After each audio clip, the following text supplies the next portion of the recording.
Yeah.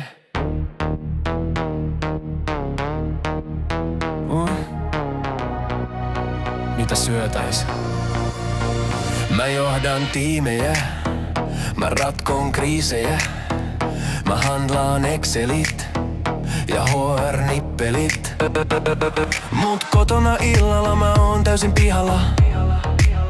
Prismassa aivot jäätyy kuin pakasteperuna. Pakasteperuna, pakasteperuna, pakasteperuna. Se on siinä taas 400 grammaa. Suojakaasua, pakatuu elämän harmaa. Älä kysy multa enää, mitä me laitetaan. Se on triggeri, joka saa mut sekoomaan. Keksi sä, keksi sä. Mun päätöksenteko toimii vaan kun on töissä. Keksi sä, keksi sä.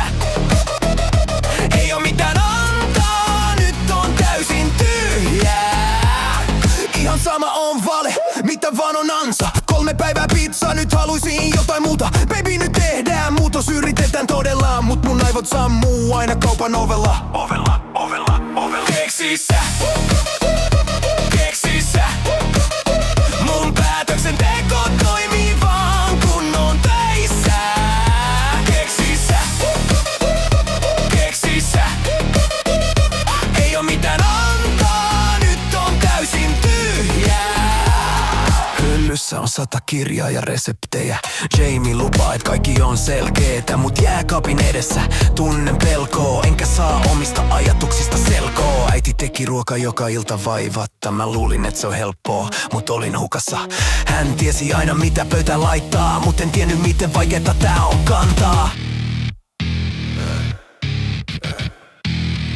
Mä voin pilkkoa, mä voin paistaa, mä voin tiskata ja kaiken laittaa. Mut jos mun pitää valita yksi raaka-aine, mä romahdan tähän, tää on liian kova paine. Paine, paine, paine, paine.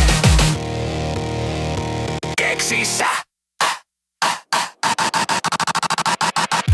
Keksi sä.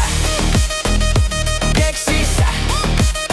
Mun päätöksenteko toimii vaan kun on töissä.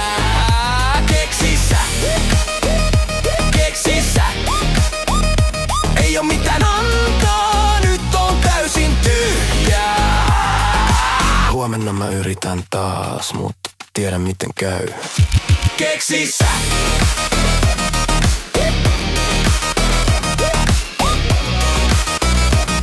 Volt-kuski on mun ainut ystävä.